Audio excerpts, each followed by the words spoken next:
Philippines, because I see a lot of these comfort picks coming through for the players of the Philippines as well coming through for this game.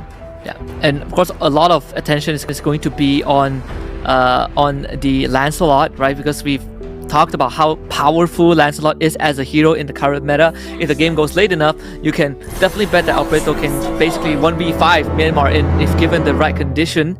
But of course, there are ways for Myanmar to deal with this assassin. If, let's say, 𝐕 gets a good taunt off and you break the combo of his Lancelot, suddenly everything is going to collapse. It comes down to the junglers whether they can hold the front or not. And let's see, 𝐈𝐿𝐻𝐷, we've seen her maneuver with the Joy. It looks as flawless as it can be. I'm pretty sure that the Lancelot is going to be in good hands.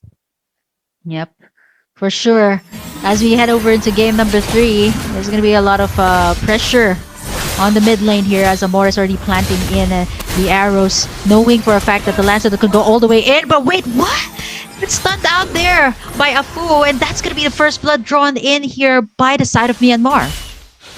And that is the worst possible start. If they can get a Q up here, it would be great. But again, 𝐶𝐶 able to sustain just barely through it. I guess the Uranus, though, not much you can do. 𝐷iagon's going to heal back up. But yeah, I mean, 𝐈𝐿𝐻𝐷 going down like that is definitely not what you want. You lose the litho over to the side of Myanmar. Amores is not going to get a kill either. So this Lancelot now gets slowed down, and that gives Myanmar even more space to work with. Yeah, the Curse of Crow, the second skill here of the Pharsa, does have that stun apart from her feathered airstrike, right? So that's at least like 1 or 1.5 seconds. So that should be enough to go for the counter engage here for Myanmar. Good start. Well, let's see. Turtle is going to be up for the taking here, as Riku and the rest of the gang going to be rotating towards this side. They do have a chip here that can go for the ganks onto the side lane. Vivero and 𝐷iagon here in trouble. Shelly does not have the Glorious Pathway just yet. Level 3 power spike. We're waiting for the XP laners to get that. But for now, it is going to be Riku already positioning herself towards that side. But then again, you're talking about Lancelot that can just go in for the kill.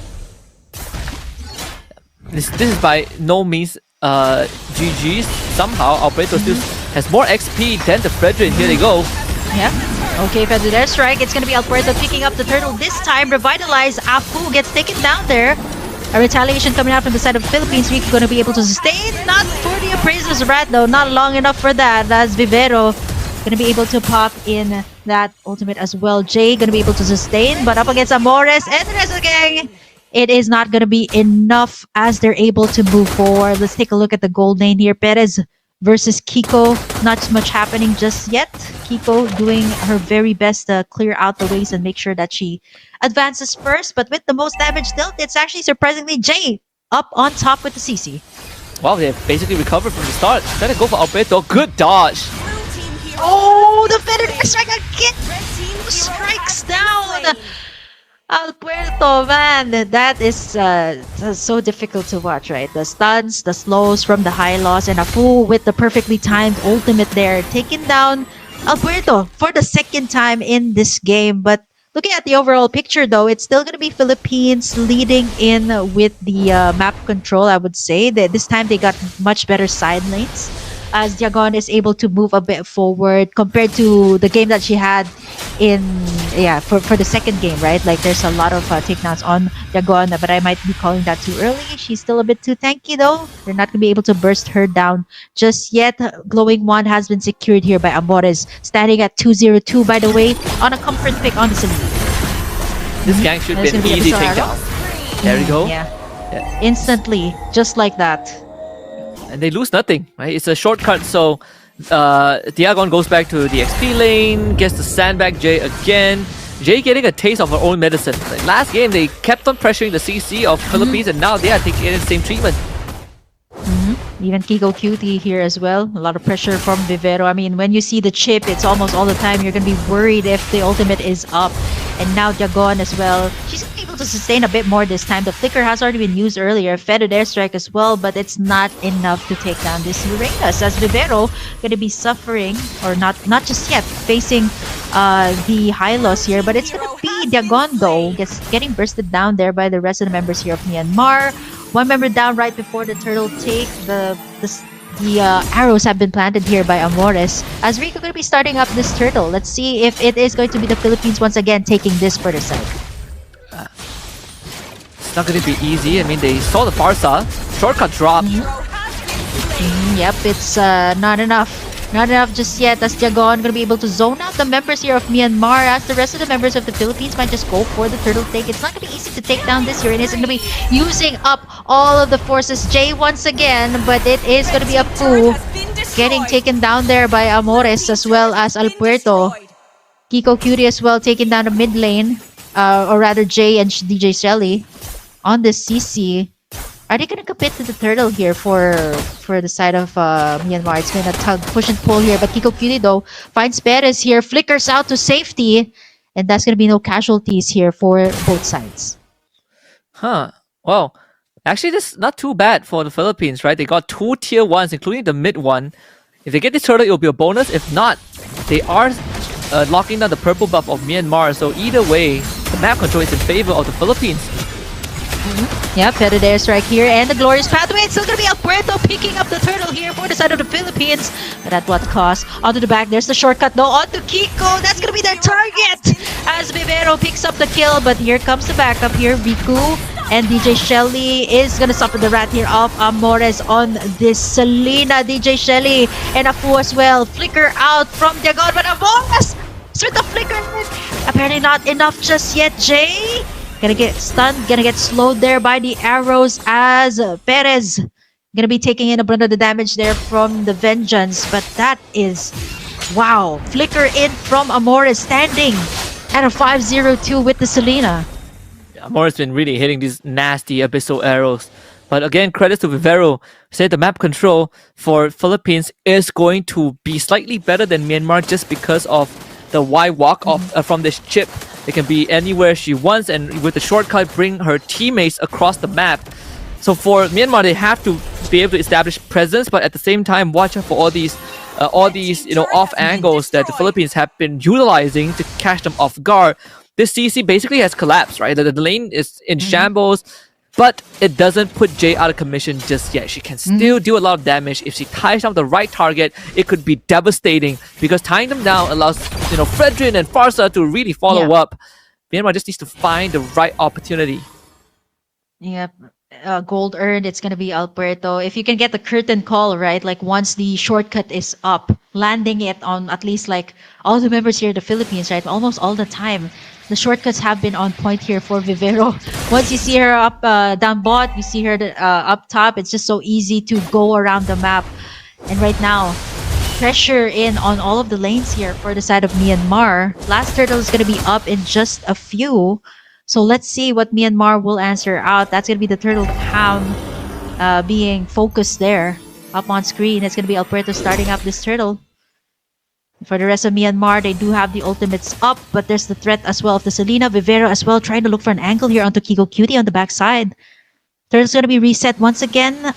Pickoffs are going to be crucial. Let's see if they're going to be able to find something, as 𝐆𝐿𝐿 going to be able to take that turret down bot as well. So Philippines just making it move time and time. Macro Gaming, conceal play here onto 𝐾𝐬𝐢, and it's 𝐾𝐬𝐢 the target here, as they're going to be able to take her down, and the rest of Myanmar is in confusion on what to do next here. Jay, petted airstrike, committed there by Afu.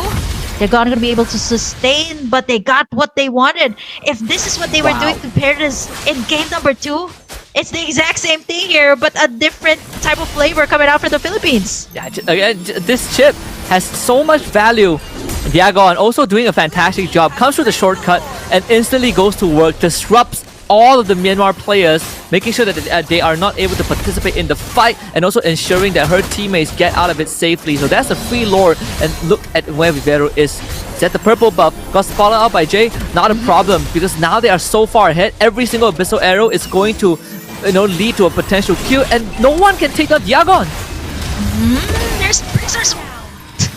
And that's gonna be the shutdown onto Amores. A little bit too deep in. 𝐆𝐑𝐎𝐿 goes down as well. And that's what you get with the clapback of a Fredrin. A whole lot of damage. The shutdown, a bit of the gold swing going towards the side of Myanmar, but they still have the Lord here for the side of the Philippines. So at least some pressure onto the second tier. Vivero gets spotted out there by Kiko.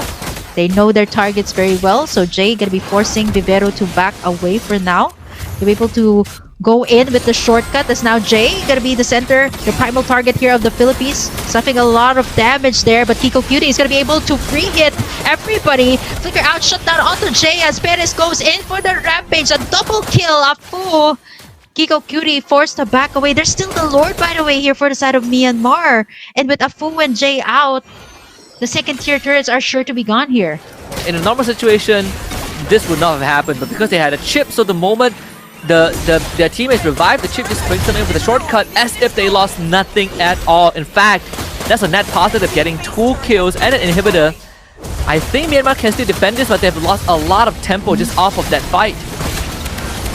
It's just tempo, but you're gone. Oops, that's gonna be a lot of damage coming out. Feathered airstrike onto the backside. 𝐵ivero forced to flicker out, but not to safety, as it's gonna be �Ｒiku taking her down. But the rest of the members here of the Philippines gonna be able to take down 2 inhibitors for the price of 2. Still them standing on top. Still the Philippines with the gold lead right now.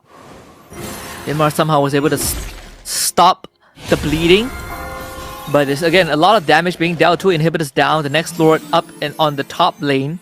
So that's going to be a bit of a headache because the Philippines can just set up. The long lane will always be in the favor of the Philippines, and not to mention Almores's Selena will always be a threat. And the lesser map control you have, the more dangerous 𝐵ivero becomes. Alberto. Uh-oh. Oh, a bit too deep in. 30 seconds before the Lord is up though. So this is gonna be able to contain the Philippines for a bit. So I don't think they're gonna go for more shortcuts for now. But 35k, still Philippines in the lead. But, you know, without Alberto, I don't think they're gonna commit to more of these shortcuts. Not unless, you know, it's gonna go towards the Lord. Yeah. Pretty unfortunate when the jungler just walks it down. They saw Perez, but Perez should be able to get away with the heavy crossbow. So that's a heavy crossbow for Glorious Pathway. An ult for an ult. But again, we talk about how the bottom lane, the long lane will always be in favor of the Philippines.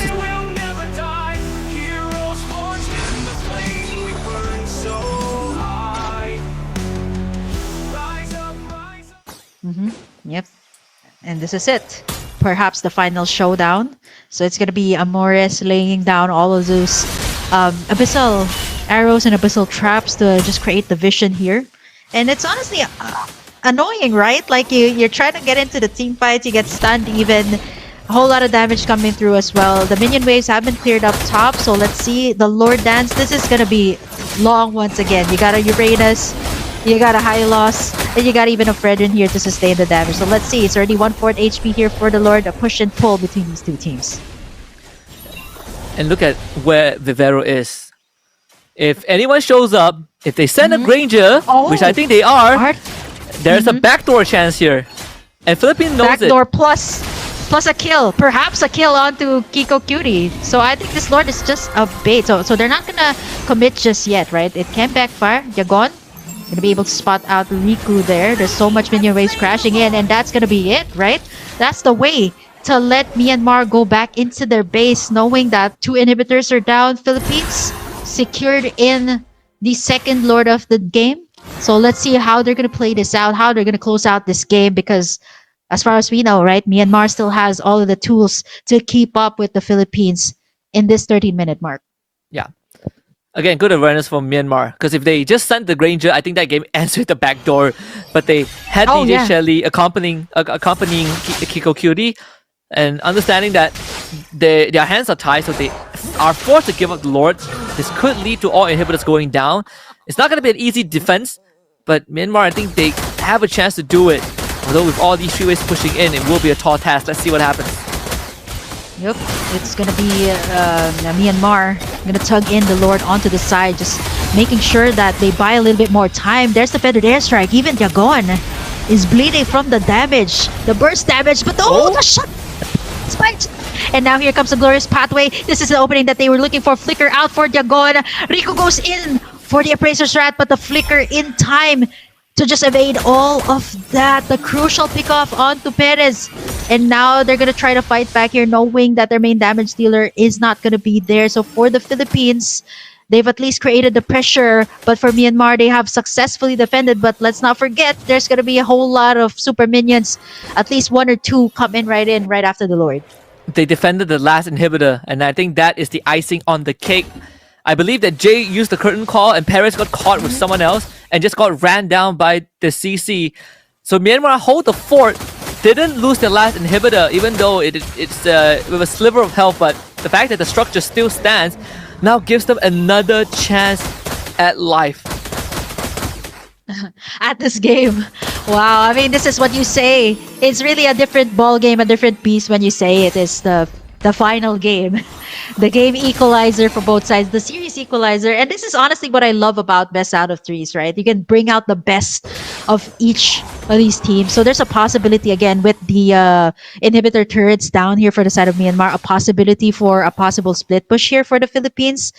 Knowing how this next Lord is gonna go up, but since the minion waves are gonna favor, still their side, there's a possibility for that, but I feel like there's too much at stake here for the Philippines to kind of pull off that type of play. Not unless they kind of have Myanmar's eyes all set up on the Lord, so that might be a far-flung idea, but Vivero, again, still not leaving Paris up to the all alone here. So I think it's a matter of, again, pickoffs. What the Philippines wants is just to create the pressure. As you can see, like the minion waves, they're making sure that it moves right before the Lord take. Yeah, and there's a slow push up top, so someone has to deal with it, and Vivero is on standby. The moment a face shows up, Vivero is gonna pounce, you get a kill, maybe two, perhaps win the game from there onwards. Wishing Lantern for Afu. There's gonna be no defense top. The wave is pushed out, so another Lord for the Philippines. 𝐆𝐑𝐎𝐔 though, getting caught there in between, forced to pop in that Radiance. Amores does find a Fu. You see Vivero as well. The glorious pathway has been used. And the thumbs up. It was an almost there for the Philippines. But yep, Myanmar still has to defend up against this Lord, marching on the mid lane as the Philippines continues to create in the pressure after pressure. Look at the minion wave management here. So clean. They want to make all of the minion waves come crashing through the base here of Myanmar. This is a coup de grace for Philippines. I'm not sure how Myanmar can defend this unless they somehow assassinate Paris once more. Yep. There's going to be the feathered airstrike onto 𝐆𝐑𝐎𝐔, but the Philippines has their eyes set as 𝐈𝐿 Arrow. go in for the back guys of Fu! And Rico goes down! And that's going to be 3 left to defend here on the base of Myanmar. Will it be enough? DJ Shelly going to be forcing in, tanking up the damage, but I think this is going to be it. The Philippines finally closes out this series with a 2-1 up against Myanmar. Rise up, hear the battle cry. Strike the sky, we'll never die. Heroes forged in the flame, we burn so high. Rise up, hear the battle cry. Steel clashes, lightning sparks. Victory hidden in the dark. Legends carved in stone and scars.